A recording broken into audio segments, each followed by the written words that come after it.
Alrighty then. Hello, everybody. Welcome to the Alex Cuesta Show. I hope everybody is having a good day. We are coming at you recording on Wednesday, May 11th, 2022. Hello, David. How are you? I'm doing all right. My back was hurting me a little bit today, so I still feel like an old man. I know I brought this up before, but I don't like it. I don't like it very much, but I mean, I'm still able to work out and such, so it's not that bad. Dave, are you 25 yet? Or are you turning 25 this year? I'm 25. I'm going to be turning 26. Oh, that's why you're fucked. Once you hit 25, injuries get exponentially worse. Oh, I know. Like that little injury that took like 3 weeks to be like fine, like you're good after 1 week, 3 weeks to fully recover. It takes 3 weeks just to realize you're still fucking hurt. And then another 6 years for it never to go away. So well, I mean, you're done. It's a good thing I got used to kind of pain all the time in general. So it's not that big of a deal to me. It's not that big of a deal to me. So yeah, it hurts, but as long as it's not debilitating, then I'm all right. David's theme song is "Hurt So Good." Hurt so good. All right. Before we get into anything else fun, like, share, follow, subscribe, rate 5 stars on Spotify and iTunes. Spread this word of mouth if you like it. Follow us on the socials. The Alex Cuesta Show. Anywhere you can find us, we should be there. Now, for any astute listener, you'll be asking, hey, Alex, did you miss shows again? What happened Monday and Tuesday? No, I didn't. Executive decision. The dailies, not only were they a shit ton of work and taking a ton of time away from my family to just enjoy podcasting, which I love. It's just a lot of things going on, and I like to change my mind. So we are going back to kind of the weekly format. I will force Dave to talk a little bit more and maybe cover a little more than one topic. And if there's anything important in the news, we'll yak about it. If I want to do another one of my episodes where I basically read a bill, or if there's something super important, I'll do an extra episode without David. So that's just how it's going to run down. You're going to get the weeklies every week, maybe a special every once in a while. That's what we are going to do. And if you're looking for the Biden COVID tracker, it is now going to be posted every single day on social media. So it's important that you go follow those socials because they're going to be there. I created a nice graphic with Joe Biden looking as astute as possible in the bottom right corner because he's our best president we've ever had. But that's what's going on. That's the update. So look forward to this weekly, maybe a special every once in a while, but we will be here weekly, right, Dave? Will you be here every week? I'll try to be. You better fucking be. Now, I have a big problem, Dave. It's a big problem. It's a first world problem. It's not a real problem. But my phone is retarded in the worst way possible because I can be doing anything. And maybe it's not my phone. Maybe it's this app. But the ESPN app will think it's a good idea to just jump on my fucking screen. It doesn't matter what I'm doing. It jumps on my screen and sometimes it goes away. Other times it sits there. Like right now, 2 seconds ago, I had nothing on my phone. It popped up and now I'm looking at the results from the Blue Jays Yankees game today for no reason. I have tried deleting it. I've tried bringing it back. I've tried restarting my phone. ESPN, fix your fucking app, please. Do you have any of these types of weird glitches, Dave, or is it just me? No, that hasn't happened with me with the ESPN app. Not to say that's a good app. It really isn't very good. It's really slow. And the UI is awful. The only reason I haven't had that issue. I can watch shit via. Yeah. Yes. the streaming, there is some issues with the streaming, but for the most part, it's really not that bad. It's gone a lot better. It could be a lot worse. So I'll give ESPN at least that. The streaming's not that bad. Yep. But I haven't had any of those issues. The only issue I've had is with Instagram. And it's a really weird issue. I don't even know if it's the app itself or if it's just my Wi-Fi, but I'm not going to get into it. Yeah, it doesn't matter what I'm doing. It'll be anytime, any day. Like I've woken up with ESPN just on my phone and I was like, I did not look at you. Like I was not going to sleep, checking the results or reading the last article that I finished. Like, no, it's a tedious thing. ESPN, please get on this and fix it. But we're going to jump right into some fun. Like I said, we might be going a little more Cuesta Dos style where we do a little more topics, but try and speed through them, which, David, we're not good at speeding through anything, but we're going to try and do it. So we're going to jump right in for nerd stuff. We're talking to you. Dragon Ball Superhero. I don't know if we talked about the fact that this is a thing, Dave. I think we might have mentioned it. I don't think we did. But Dragon Ball Z Superhero is the latest movie coming out on Dragon Ball Z, Dragon Ball Super, from Akira Toriyama, the creator of Dragon Ball. They just keep on coming out and making more new stuff. The manga is still going on. It releases on the 20th of every month. It's still pretty fresh and good. But this we've been kind of getting the teaser content in movies that are canon from Dragon Ball Super, which has been different. The last time we saw them, what is it now? 2 years ago since Broly came out, Dave? About 3. It has to be 2-3 years ago was Dragon Ball Super Broly. I think it was and 3, yeah. You know, I will give Akira Toriyama and Dragon Ball the team credit for starting this gigantic boom of anime movies that we've had lately, because after Broly came out, which was fantastic, we then had the Demon Slayer Mugen Train and Jujutsu Kaisen Zero, which I still have not seen, even though I'm the person that kind of introduced everybody into Jujutsu Kaisen. Really, like, I was on it big time. And 2018, so 3-4 years ago, about Jesus Christ. But so I haven't seen, Dave, you've seen Jujutsu Kaisen Zero. You thought it was good, right? It was pretty damn good. Yeah. Maybe I'm not as big because I read the prequel already, so I know exactly what's supposed to happen, but I'm a sinner. I need to see it. But we have a new anime movie coming out that they're hoping can reach to the levels of those two, because Mugen Train from Demon Slayer was gigantic. Jujutsu Kaisen Zero is the highest grossing Japanese movie currently. It's the big surge of anime is here, and it's smart for Dragon Ball to take advantage of this, because they are easily the most popular anime of all time. I don't think there's a question that the Dragon Ball franchise is the most popular anime of all time. Everyone knows Goku, whether you like anime or not. You know who Goku is. Dave, what is your argument there? What do you think is going to be all-time popular? Pokemon. Now, you could say all-encompassing games. Maybe it gets a little murky there, but I would say Pokemon. Okay, so we'll talk shonen. So maybe the most popular shonen anime of all time. You got me there. Pokemon is certainly the most popular. Yeah, it's the most popular because it still has followings from everyone. So yeah, you got show anyone Pikachu and they know. I forgot Pokemon was an anime. I'm not gonna lie, which is fair, I think, because like you said, the games and just it's kind of so mainstream at this point. And it was just the way Ash hasn't gotten any older. We can go into Pokemon lore another time. But Dragon Ball Super Superhero. Quick synopsis about it. It's a new story. They're bringing back the Red Ribbon Army, which Toriyama is known to bring back his villains, but he manages to keep it fresh. It's not annoying like some people that bring things back. He manages to keep it fresh. So he brings back the Red Ribbon. There's these 2 new androids, which aren't really androids. They're all cyborgs, but he calls them androids. There are these 2 new androids that come. They call themselves superheroes. Right away in the trailer, you could see they attack Piccolo. It seems like they do some shit to Pan, Gohan's daughter, and then Pan gets all sorts of buffed up. So she does some shit, which is awesome because they hinted in the anime that Pan had hidden powers, similar to the way Gohan had a lot of hidden potential. And you see her do some stuff. And then you really see the focus on Gohan. Gohan is the main guy there. He takes off his glasses. He looks like he hasn't stopped training, which is nice. You see him in Ultimate form. He goes into Super Saiyan 2 form. And that's essentially what you get. They're going to make a battle. You see clips of Goku. You see a little bit of Broly. You see Vegeta. It looks like they're nowhere to be found in this fight that's going on. So from all intents and purposes, from all synopsises, this is a Gohan Piccolo fight. And now we got the Japanese release date. It was July 11th. We got that, I think, at Anime Con or with something over in Japan. They announced that release date. It might have been on Goku Day that they announced that release date. But we just got the other day that the North American and global release date. They didn't give the actual day, but it's only about a month behind in August. Now, Dave, outside of essentially Mugen Train and Jujutsu Kaisen, this is almost unprecedented that you're getting such a quick turnaround from the actual source content in Japan to it coming globally. And especially because I think they're bringing it as a dub, which is pretty unbelievable if they're going to get it together that quickly. Normally, this takes a little bit of time. Dave, are you going to watch it subbed right away when it comes out in July when we can watch it? Or are you going to wait? Or are you just going to watch both to see how they play out? I'm not sure. Honestly, I'll probably forget for a while. And then as soon as I hear that it's going to be coming out, then I'll make my decision then. It really just depends on how I'm feeling, honestly. I'm not going to lie to you. I have no problem watching it subbed as soon as it comes out.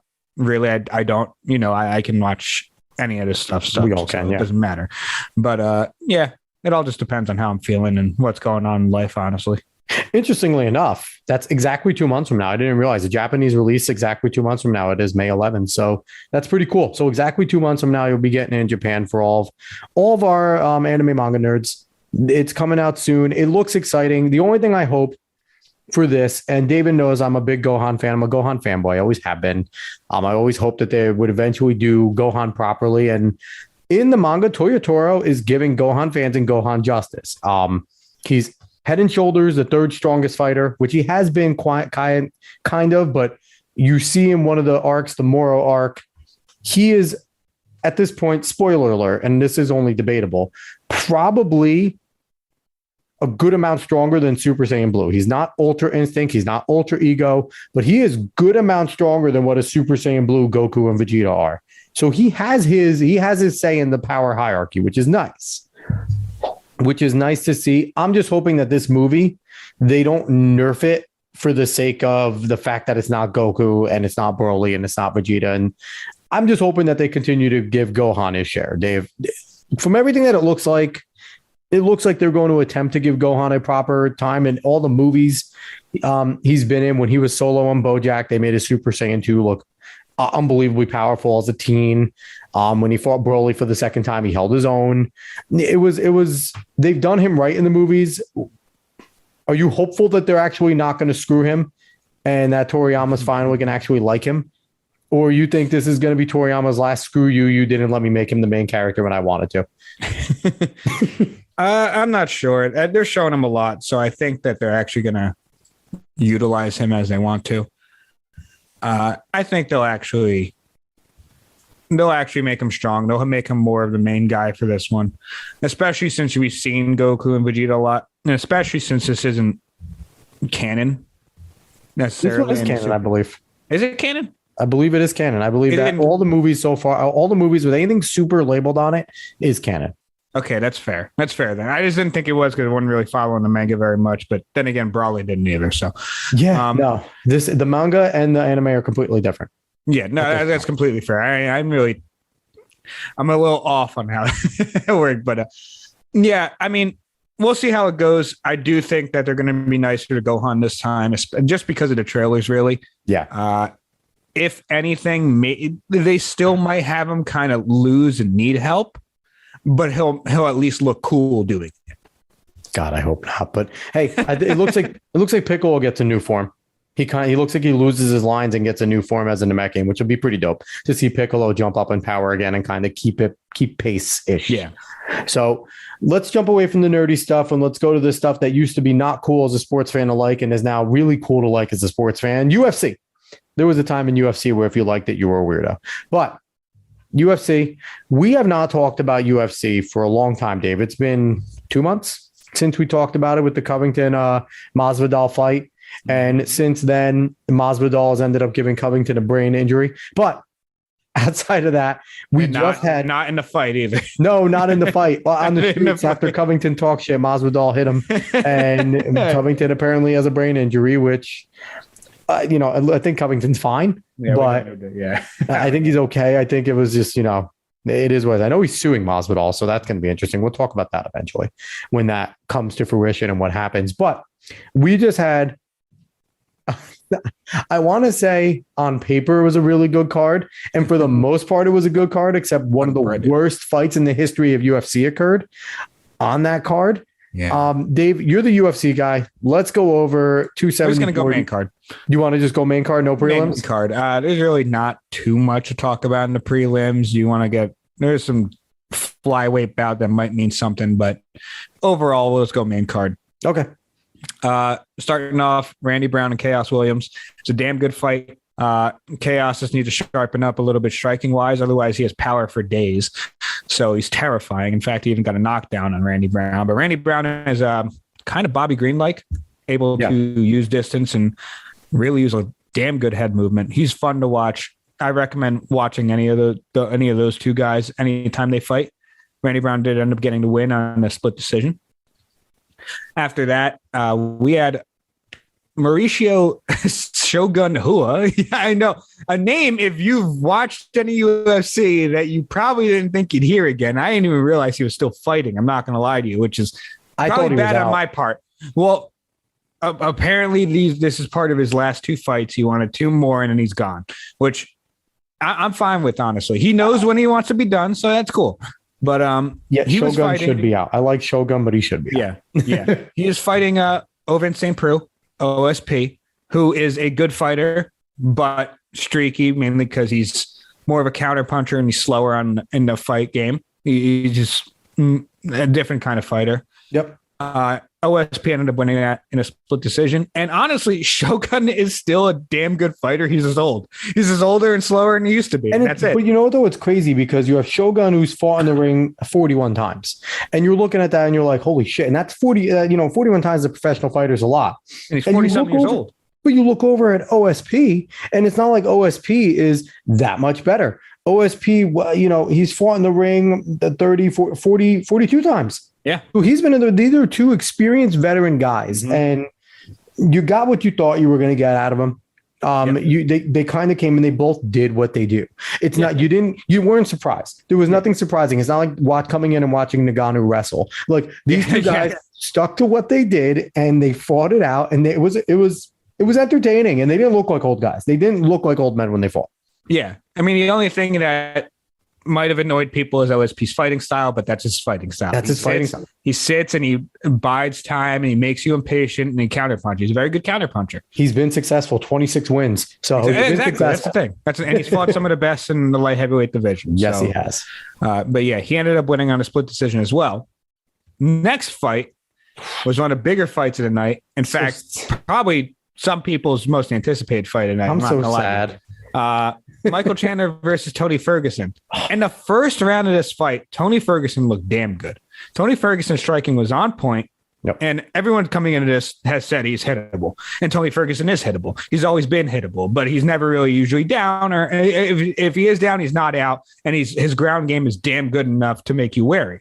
And he's so unorthodox that he's comfortable in every which way. You can't get Tony Ferguson uncomfortable in a fight except for what happened in this fight. And he knocked down Michael Chandler with a left hook. And then he really kept connecting with a left hook throughout the first round. Michael Chandler has some genuine issues. And credit to Michael Chandler, though. Michael Chandler is tough as they come. And he's very similar to Tony Ferguson in the sense where you knock him down, he's not going to stay down. Like he's the type of guy he has a tough chin. He can take a hit. He could take a knockdown. The credit to Michael Chandler is the man is never flustered. You don't say he'll get tired. He'll look a little anxious, but he's never he's still always thinking. He's still always fighting. Chandler is a fighter. And then I'll boast about Chandler after going over what happened in the second round. Yeah, go ahead. Some of the saddest and some of the most craziest things happened in that second round, which is Michael Chandler comes out and throws a full front punt kick to Tony Ferguson's chin. Yeah. I don't know if you've seen the videos, if you've seen the picture of when it connected, which big ups to that photographer for getting amazing. That's a great catch. It is incredible what happened to Tony Ferguson and shut the lights out for minutes. It was a UFC video game type of knockout. It was a type you do in actual video games. You don't see this. This was falling face forward kind of knockout. And those are bad. Those are really, really bad.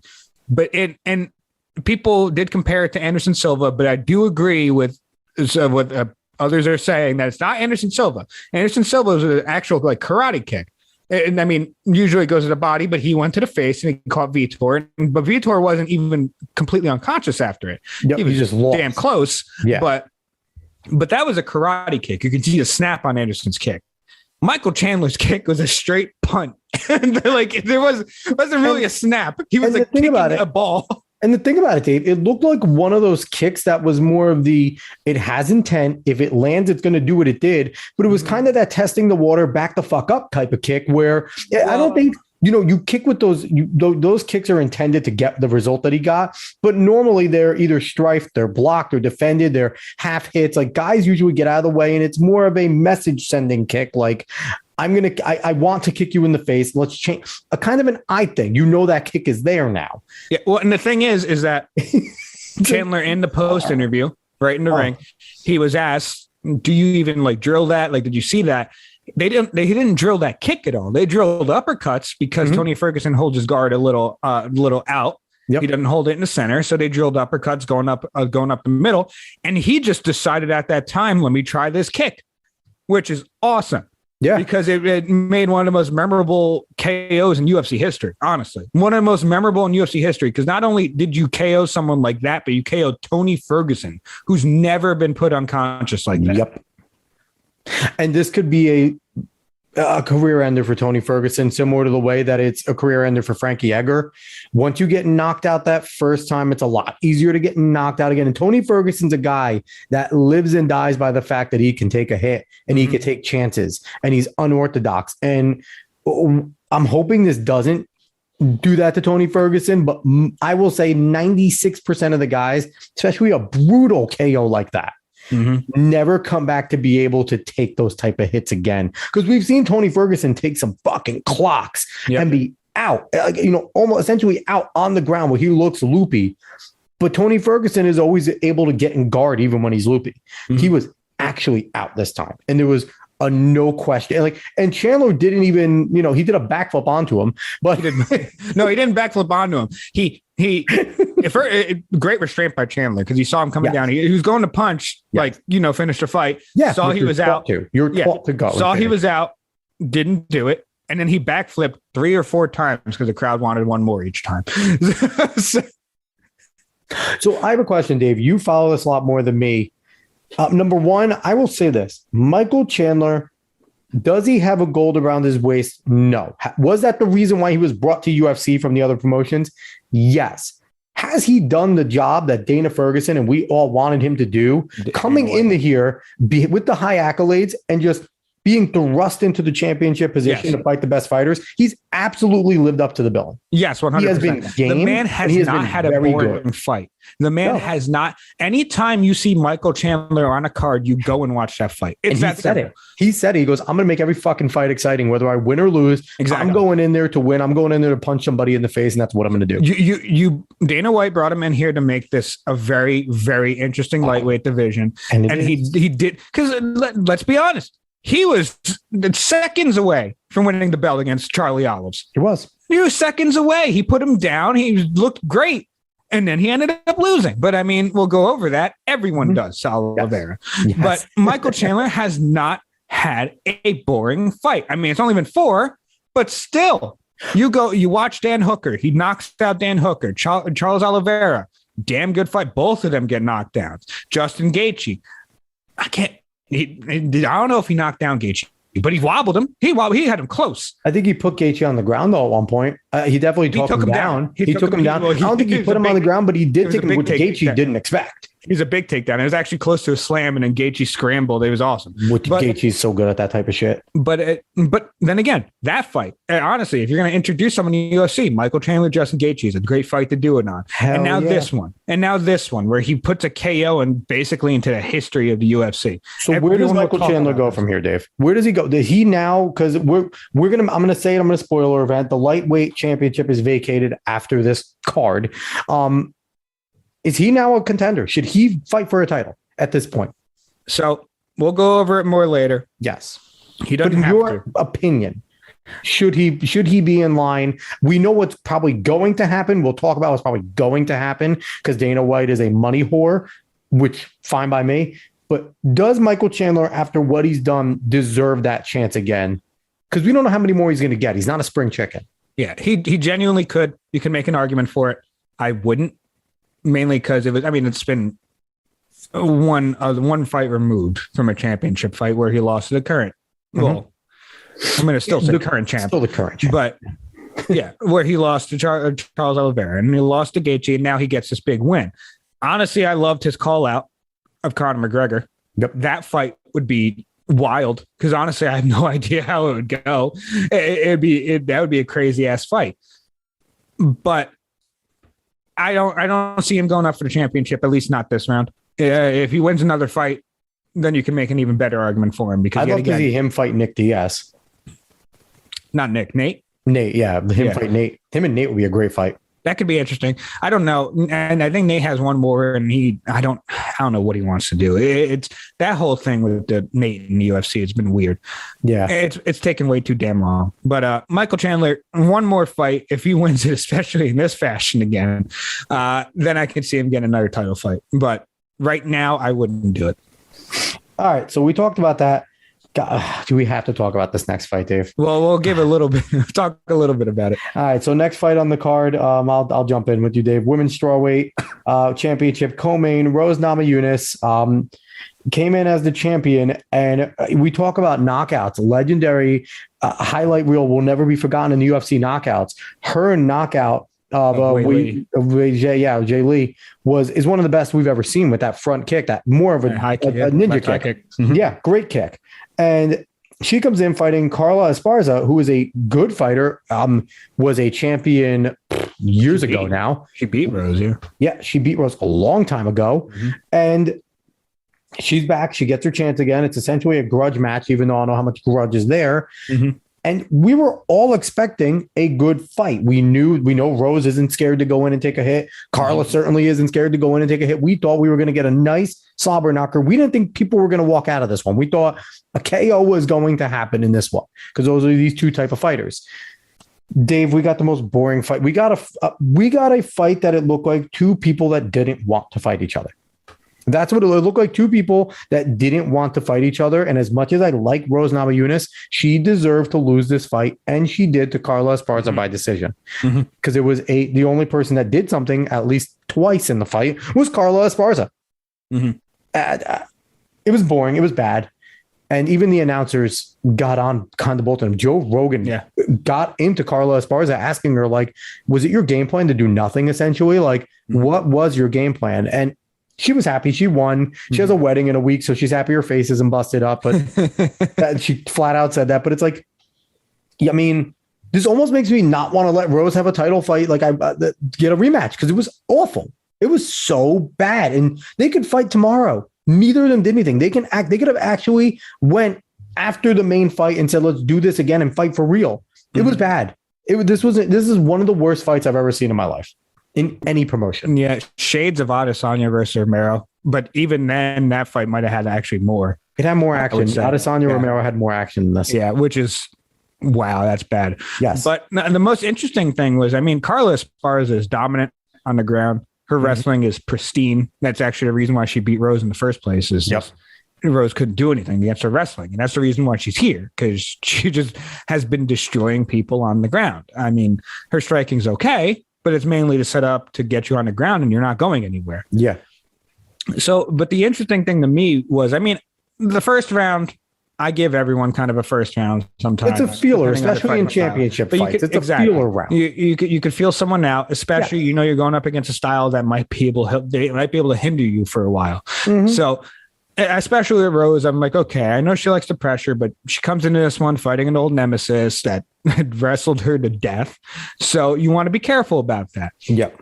I believe in the second round, Carla actually went for a takedown and kind of got Rose a little bit to the ground, but Rose was able to get right up. So I thought at that point, Rose would have actually pressured a little more, because now you know that if you act quick enough and you don't put yourself in an awful position, you're probably not going to end up on the ground being dominated. Yeah. And that just never seemed to happen. Like, the only two rounds where I could probably score it definitively for either person is Carla in the fourth and Rose in the fifth. Carla in the fourth because she actually got a good takedown and she had more action in the fourth. Rose in the fifth because Rose had a little more action and she got a takedown of herself in the last 10 seconds. But other than that, we rag on the judges a lot. I don't know how the hell you score this. No shot. And the only, I get scoring it for Carla because Carla seemed to do at least a little bit more. She went for some takedowns in other rounds. She did a little more. Rose just didn't throw a lot, which didn't make a lot of sense. I would have scored this for Carla out of spite. I would have scored this for Carla out of spite, because it's like, if you don't have enough pride in being a champion that you're actually not going to try and defend your championship, then you don't deserve to hold it. You're not a fighting champion at this point. Like you said, once she defended that first takedown, normally when this type of thing happens, when it's a striker versus a person that takes down, and you confirm that the defense that you have been working on with your trainer was effective against the takedown, usually you gain a little more confidence and you start getting into your game plan some more. We didn't even see Rose work a jab. We didn't see her work her legs, which Rose is very good with the kicks. She has a great mid kick. It's not even a leg kick. Her mid kick is fantastic that she does to the outside of the thigh. She really works that hamstring very well. And we didn't see any of that. We didn't see the attempts. We saw very light tapping, like some jabs, and neither of them were willing to engage. It was bizarre. And the thing is that, especially Rose is very well known for her combos as well. She throws a lot of punches sometimes. Hell yeah. And we didn't see that a lot at all either. It was a lot of maybe 1-2s, very little combos. And I mean, you don't want to sit in and give Carla something to really go for, but it was just weird because you would, a lot of times against wrestlers, you kind of want to pressure. You want to pressure so they can't pressure you and put you on the back foot and take you down. And Rose didn't do that a lot either. It's a weird fight overall. It was. They'll get the rematch, and hopefully we'll get more action because Rose is going to put in a rematch. Well, she has to. I don't know what you're saying if you're a trainer on either side.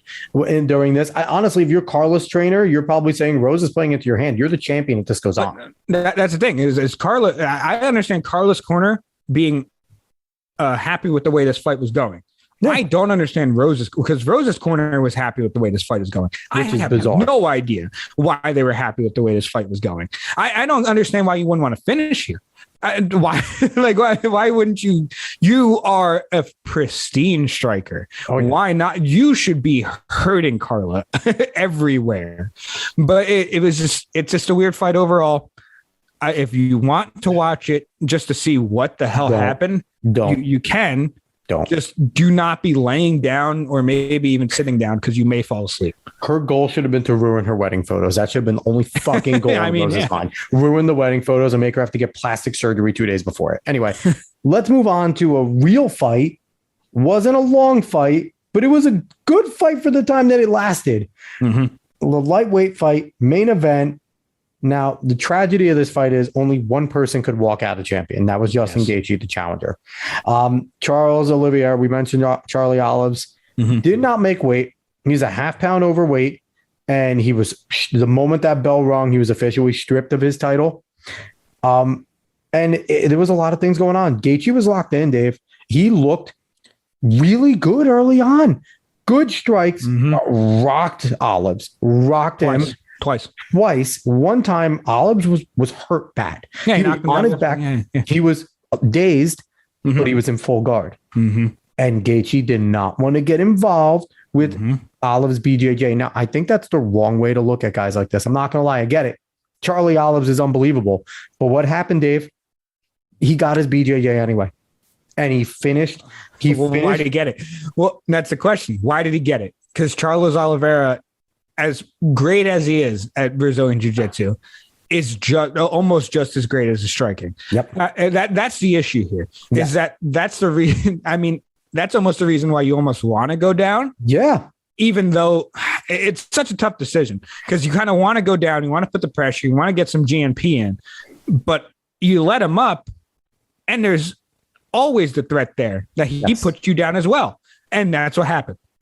Yeah, and exactly. Gaethje took a left to the chin. It put him down. I want to say a right straight. A right to the chin. A right to the chin. Correctly. He went down, and Gaethje did a pretty good job early on, not getting rear naked choked. He avoided the rear naked, but Charles Oliveira is just so good down there. He was calm. He's like, you don't want to let me do a rear naked? Fine, I'll get you in a triangle. Fuck off. No. He tried the triangle. He tried the triangle, and then he went to rear naked. And then he readjusted his arm. He had it in, and he readjusted it just to confirm that it was going to be over. And Gaethje had no choice. And he tapped right before, because Gaethje went out after he tapped. But again, I question Justin Gaethje's decision there, because like you said, I get it. He's lethal in full guard, but you got tapped out anyway. Because like you said, he's as good of a striker, and there are very few guys. Oliveira is very similar to Tony Ferguson and guys like that, where knocking him down doesn't mean a win. It doesn't phase him. Well, being dazed like he was does not phase him because he's confident no one's going to get on the ground with him. Yep. Well, here's the issue with that, though, is that you've knocked him down twice. Because I completely understand standing him up. Honestly, I probably would in that situation as well, because I knocked him down twice. I know he's a threat. on the feet. But what's the point of me going down and putting myself in a disadvantageous position if I knocked him down twice? Like I would rather have more of a chance to knock him down again than to go down and be in a bad position for myself. That's the issue here. I That's really feel like you at least he puts you in. But you at least put the pressure on him on the ground and maybe kick him in the back. Do what a lot of guys do with guys like that. Stay over by him, kick him in the back of the leg a little, kick him in the legs, maybe try and get a hammer in there a little bit. Try to throw his legs, something, kick him in the side. Do all the legal hits to wear him down, because those wear guys down, especially a guy that is a grappler. If you get the limbs hurting, they're not going to be able to lock shit in as quickly or as long or as tight. So again, you gave him a chance to get his mind back. Okay, he was knocked down twice. Some guys, when they get knocked down a few times, it clears their fucking heads. Like some guys. I mean, that's what it seems to happen to Charlie Olives all the time. All the time. He gets knocked down every fight. Every fight I see him down. And it's a big hit too. It's like, you get the reaction. And then he just sits there in full guard and guys let him up. And it's like, you don't, again, if you're not going to go and engage him, that's fine. But at least do enough to make the ref call a stall and stand him up there. Kick the shit out of his legs. Grab his feet. Make sure that he can't do anything. Like, no, don't get on top of him and let him get in guard. Don't even let him go into side guard. Don't do anything like that. Don't do anything stupid. But get hits in him. Get ones that hurt. Kick the shit out of him. Put a hammer fist. Try to get to the side and put a hammer. Do something to try and hurt him some more. Because you know what? There's going to be one time where Charlie Olives is actually out on his back and his normal reaction is to sit in full guard. And you're going to notice his movements are slow. Maybe you can actually get down and fucking finish him. We would never know, because he was hurt. He was hurt bad. He was hurt bad by Gaethje. And Gaethje will never know if he had the actual opportunity to go there, because he couldn't even test his movements because he didn't take a chance. Yeah. But I don't like that. I don't like that strategy, especially if you're as good of a hitter as striker as Gaethje is. Yeah. Well, it's just such a tough decision, man. That's like, this is a time where it's more of a Monday morning quarterback kind of thing, because it's so difficult in the time in that space. But is it because how many guys have said Olive's done this to? How many people have let this man up and have lived to regret it? I get that. But you're sitting there in the octagon. You knocked him down twice. Your striking feels good. He really hasn't even hit you very much. It gets tough to tell yourself to even do that, especially if you get him up quick, because he's still stunned.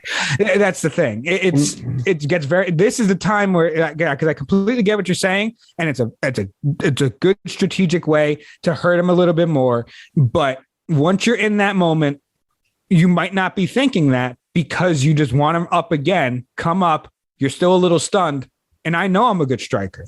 I want to put it on you some more. Here's the bottom line, Dave. And this is what I say about all the greats. Your guys like your Israels, Adesanyas, your Charlie Olives, your Kamaru Usmans, even your Anderson Silvas in the past. You change your style to fit them as the challenger. They don't change theirs to fit you. The greats fight their fights. You change yours. Justin Gaethje dives on top of a guy in every single situation there, because he is a high pressure, high octane type of guy. He is not a tactician in the sense where he's trying to pick you apart. He's going to fuck you up, and he's going to do it as quickly as he can. If he knows he's hurt you, he's going to hurt you some more. That's not Justin Gaethje. Justin Gaethje doesn't hurt you and let you back up.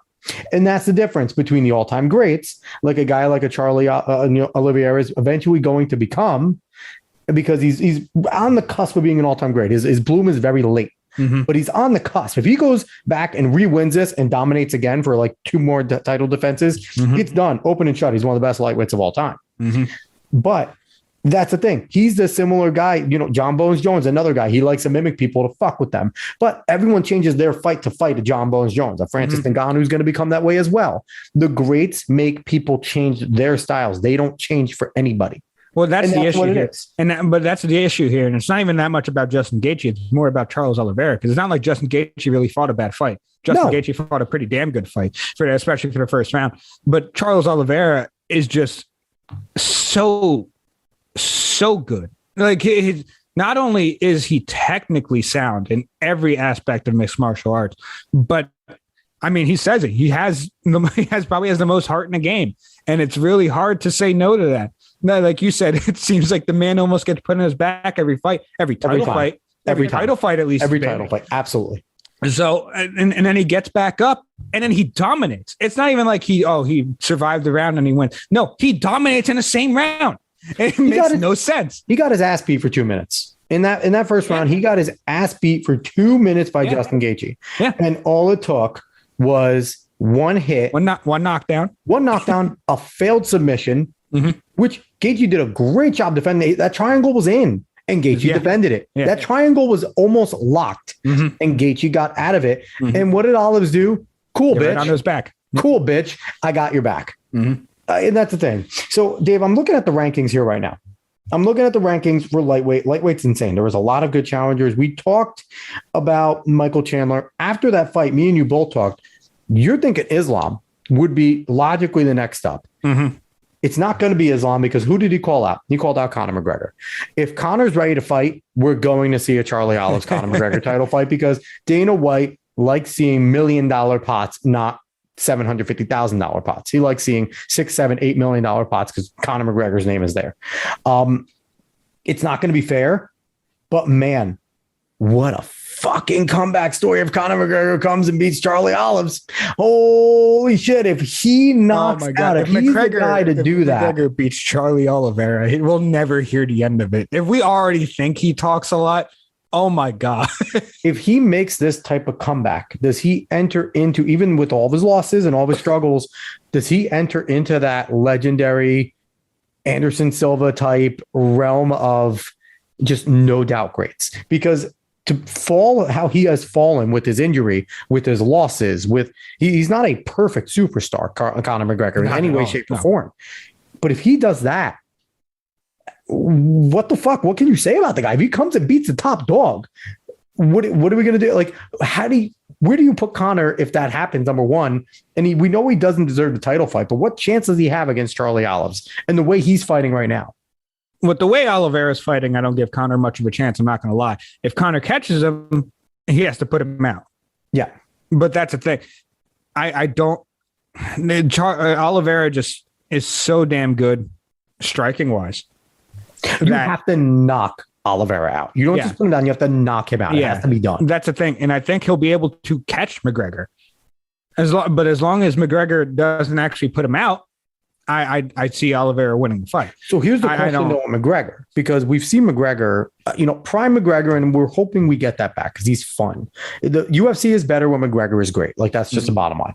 But prime McGregor can also take a hit. We've seen Conor McGregor on his ass and out on his feet a good amount of times in his championship titles. And he always, he finds that one hit to win. And we've seen him with technicians before too. Get on the ground and get out of wrestling and get out of BJJ very well. I don't think we've seen a guy at the level of Charlie Oliveira fight him, but we have seen him weasel out. If we can get prime Conor level here, I don't know. I think he can catch him. Because Oliveira does have supreme confidence in his ground game, and he isn't afraid to get caught. But there isn't another guy. There isn't another guy. Fight, man. There isn't another guy on this list that has the knockout power that McGregor has. It's not Poirier doesn't. Gaethje doesn't. I mean, we saw it. Gaethje doesn't. Islam doesn't. Bandurish doesn't. They don't. They really don't. McGregor's technique is just unbelievable, and it generates so much power behind it. So I don't know. We're going to get that fight. Dana's going to do it. Islam deserves it, but Conor's going to get it. Islam does deserve it. It would be funny if Conor gets it. I'm not going to lie. It'd be hilarious. I mean, what are you going to do? Islam, they're probably going to make Islam fight Gaethje for the number one contendership. After this, it'll be Islam Gaethje or Islam Poirier. No. They just have Islam fight Dariush because they already had that scheduled. So let's have him fight him again. No, like actually reschedule it and actually have that fight happen. He's just going to beat if he's not going to fight. If he's not going to fight for the championship. I don't know. Maybe put him against Michael Chandler. Let Islam and Chandler go at it, and whoever wins out of that gets the next one. That could be interesting. The lightweight division is very fun. We'll see what happens with it. But that pay-per-view, other than Rose and Carlos Esparza, was good. Was solid. It was not the best card in the world, but it had some memorable moments, especially Chandler's knockout of Tony Ferguson, which one of the saddest knockouts I've seen outside of Frankie getting knocked out twice because we love Frankie Edgar here. But the way Tony Ferguson went out, and just the fact that Tony Ferguson is just an extremely likable fighter. He's just an extremely likable guy. So we have some fight nights coming up. We're not going to talk about that. Maybe next week we'll chit chat about what went on because we have some good ones coming up. I will give a shout out to Aljo. Yes. Good job retaining your belt. I love that. You shut everybody up. Came out and showed that shut everyone up. He deserves it. Yes. He did damn well. Yep, and that was a very good fight. So we're going to go through the next one quickly. It was supposed to be the main topic, but we talked a lot of UFC. Basically, we're just going to do a blurb here, Dave. We want to come out, I think, uniformly, the protests going on with the Supreme Court justices in their homes, not only is it wrong, it's actually against federal law. You are not allowed to protest a federal politician or a judge to influence the result of a result of a law, result of especially a court decision. It's actually a federal law that, and let's not do anything. It's Antifa out there. It's the fucking brown shirts of the leftists that are out there trying to do their bullshit. And it's wrong. It's all over abortion. It's over the Mississippi law that I read on the Daily Show a few days ago, last week at some point, which is a short law. And as much as I agree with most of it, but I'll just give a quick synopsis. Can't get an abortion past 15 weeks. If you do get an abortion, nothing can go after the woman. The worst that can happen is a physician can lose their license and get a $500 fine on top of it, and multiple infractions can pile up. So honestly, when you hear what they're saying about it, like, oh, if this goes over, it's going to end abortion forever. No, it's not, you fucking morons. All it does is it lowers the statute to 15 weeks, which is about 3 weeks longer than anybody else around the world, because everyone else really does 12 weeks outside of 6 other countries in the world. And on top of that, the woman can still go get an abortion all they want. Nothing happens to the women. Babies die. Physicians maybe lose their licenses and get fined. So I want to get that out there. And this whole argument is over that law and the fact that there was a political leak with a law clerk that should lose their license to get arrested that leaked a draft document, which is an exercise that the Supreme Court does after hearing big cases. And it was a draft document from Justice Alito about the majority opinion and a vote that occurred where where more constitutionalist justices sided with this Mississippi law, which was essentially overturn Roe, and your leftist activists were against it, and John Roberts abstained from voting in this. So that is the background. And now there are protests outside of Amy Coney Barrett, which is a female. I took some biology courses, so I do know what a female is, which is a female justice outside of Justice Alito, outside of Justice Clarence Thomas, a black justice. So these are racist motherfuckers and they're sexist. Outside of Justice Neil Gorsuch and outside of Justice Kavanaugh, which they should leave Justice Kavanaugh alone. And Dave, it's wrong. It's wrong what they're doing. And I saw another thing. It was like, oh, there's protests outside of Nancy Pelosi's house now to go. And that's wrong too. Mm-hmm. Stop it. Stop going to fucking people's houses. Don't do what they do to Mansion. Don't do what they do to cinema. Don't go to yachts. Don't chase people in the bathrooms. All these people, that is not protesting. That is harassment. And all these motherfuckers should be arrested. That's not protesting anymore. You're not at a rally. You're not in the middle of a road. You're not protesting. So go ahead, Dave. Yeah, just don't do it.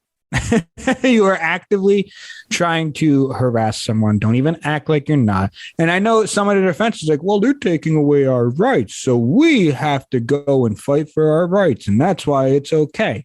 And one, you're overblowing the decision completely. But also, two, is that you don't just get to harass someone if you just think that they're taking away your right. Imagine if every single gun lobbyist went and did. I mean, I guarantee it might have happened sometimes. I haven't heard everything in the news, so it might have happened sometimes. But imagine if every gun lobbyist went to any of the houses that they think people are taking away their rights. None of this would be pretty if everyone did the same thing that's happening right now. So stop it. Go protest in front of the Supreme Court like you did the night that the leak came out. Yep. Just keep doing that. Just keep doing that, because they'll hear you all the same. Right now, all you're doing is pissing them off. Like that's all you're doing. It's gonna work on Kavanaugh. Kavanaugh's a pussy. It's gonna work on Kavanaugh. And I really think it might work on Coney Barrett. Mm-mm. I really think those are the two to watch. John Roberts is going to vote with the leftists because John Roberts is a leftist. We know that. He already did vote, though. He already did. No, the 5-4. No, it was 5-4. I'm not going to. It was 6. It was no. 5-4. It's 5-4. I thought John Roberts abstained from that exercise. He might have, but it's 5-4. It's yeah, he's with the leftist. But the thing is, it's Clarence Thomas, Alito, Kavanaugh, Gorsuch, and ACB, Amy Coney Barrett. And the thing is that, listen, I get the leak happened. Honestly, we still don't even know who the leaker is, which is out of this world. I love that Ted Cruz automatically was like, it was a clerk from Sotomayor because she's the craziest. Out of this world that we don't know who it is. I know there have been rumors that could be a conservative justice clerk. And it could be. It really could be because we don't know who it is. Either way, that person we know nothing. Gone. All their credentials should be out. That person should be gone. Yep. But either way, all that's happening with these quote unquote protests, because what you're doing right now in front of people's homes, not only are you disturbing them, but you're also acting. I mean, I think Kavanaugh's neighbor, apparently set this up, but all you're doing is actively harassing not only them and their family, but you're harassing all of them in the neighborhood as well. Yep. So you are telling yourself that you are morally justified in the wrong things that you're doing because you think that they are doing wrong unto you. That is not how you come out feeling better about yourself. I'm going to let you know that right now. So stop it. Get some help. Whether it's in front of Kavanaugh's, Alito's, or Pelosi's house, no matter who it is, if they're doing something in their private life, please stop harassing and annoying them. Because honestly, not only is it bad to do that to someone, but also get a life, my guy. Get a life. On all sides. On all sides. And we could talk much more about this whole debate. We won't, because I need to get some sleep. Yep. But overall, there's plenty of avenues for you to actually make change. And I'm going to tell you right now, it's not federally. It's never going to be federally. It's all going to be locally. So whoever you are, stop it. Tell whoever you know to stop it and get involved locally if you want to make a change, because those are the people that actually impact you. Yep. I agree with that. And I agree with Dave. Go protest in a public forum. Don't do it at people's houses. It's targeted harassment. They should all be arrested. Not surprised at the White House response. They're being peaceful, so we encourage it. You're a bunch of fucking assholes. That's it. That's no other way to say it. You guys, you're terribly wrong. And that's a sign of authoritarianism when you're encouraging targeted harassment of political opponents. And I don't condone it on either side. Now, I will say this, and I don't know if Dave agrees with me. I don't want the Mississippi law to pass. It does not jive with my beliefs on abortion. I am not pro-choice, but I'm more in the Reagan side. I like the 15 weeks because that is viability. It's actually past viability, but that's a better option. I like the health of the mother, but there is no specific clause saying that if a woman gets raped, they can get this to happen, or in the chance of incest. And I know Mississippi would be mad about that one, which is why they didn't include it, because it's Mississippi, but those are my lines. So as much as I am, I'm on the right, I'm a conservative in that, I am not a dumb fucking sheeple like a lot of these other people. Sheeple and people, haha. I'm not like, that's my line. The Mississippi law, what it should be done is they should tell them to go back and rewrite it and repass it and include these things, because then that makes sense. And I'm tired of seeing the pro-lifers that are arguing against rape, saying that we still make that chick carry that to term. Fuck you. I'm not a big time crazy radical feminist, but that's insane to do. So that's my thing. And I guess I don't know. It's just annoying. The whole entire situation is annoying with the protest, and the fact that it's about another lie. It's about another lie going on with what the bill's going to actually do. I'm not going to go in this debate. One, it's a very complex topic. If you don't think it is, and you don't know anything about the topic, absolutely, I'm sorry to tell you this. Yeah. But also, we have other pressing things to think about, people. Their food shortage is still going to happen. Nope. There's plenty of things that are still happening around this country that we have to actually worry about, other than Roe v. Wade getting overturned. Nah, and you just want to my body, my choice, Dave. No, think I'm somehow wrong about that, then please look at your wallet. Please look at things going on around you and talk to me after that. My body, my choice. But all right, that's going to close out this episode. We were nerds. We had some fun. We got annoyed. Everything was in here. It was a great episode. Everyone, again, expect to hear us back next week. Dailies are kaput for now. If I have anything to say, I'll jump on and I'll do a show. But it's not going to be as regimented and as scheduled. If you liked what you heard, give a like, share, follow, subscribe, rate 5 stars on Spotify and iTunes. Spread this word of mouth and go find us on the socials. Again, it's as important as ever, because if you like the daily Biden COVID tracker and you like to see the numbers, even if it's not to say fuck Joe Biden, if you like to see where the COVID numbers are on a day-to-day basis, what the increase is, I'm giving it to you. Go on the socials, go follow, go subscribe, go whatever you need to do, and you'll see it on there. So I'm going to do those types of things. Dave, do you have anything to say before we close this one out? I do not. I enjoyed today. It was a good mess of topics. And if you are upset about anything we said, whether UFC wise or abortion takes wise, then come and talk to me. Don't worry. I don't bite. No. We invite any and all to come on the show, but be wary. We are a show now that embraces arguments. We're not going to be. I'm not going to yell at you. I'm not a debate me, bro. I'm not going to yell at you. I might yell at you, but I'm not going to attack you personally unless you deserve it. So how about that? Unless you are a person that thinks like diversity, equity, inclusion belongs in a classroom, then I will yell at you. But outside of that, you probably won't get yelled at. All right, everyone, now that I made us not inviting, but please, yeah, really. I agree with David. If you have a problem with what we have to say, come on the show. You don't have to be a big, important person. We don't give a fuck who you are. Come on the show. We'll talk to anybody. We're nobodies. We're cool with other people. All right, everyone, thank you so much for listening. We will be back next week. So long, everybody.